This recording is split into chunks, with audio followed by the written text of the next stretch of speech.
This exercise is designed to teach the brain how to isolate the scapula in a typical horizontal rowing movement.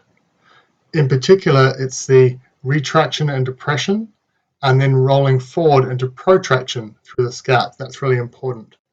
We need this to be the initial movement of our rowing action, so therefore the actual shoulder complex gets to do its fair share of work. If it doesn't, it just becomes a lot of elbow flexion, primarily through the biceps, that dominates the row. There's a few rules to this particular exercise that you want to be mindful of. One, obviously the elbow doesn't want to bend, so we want to keep that straight. Two, when you look to pull the scapula back or retract it, you want that shoulder to glide back and even down a little bit. As a compensation, what most people do is they elevate the shoulder.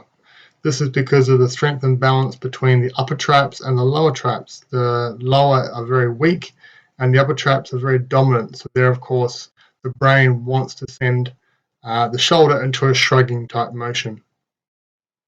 Number three, when you're doing this particular exercise, make sure there isn't any excessive rotation through the shoulders.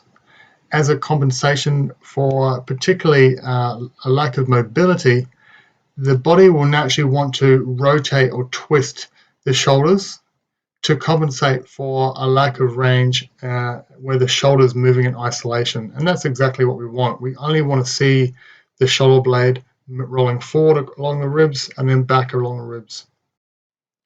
And lastly, when you're doing this exercise and you're retracting the shoulder blade back into place, make sure the arm doesn't pull down.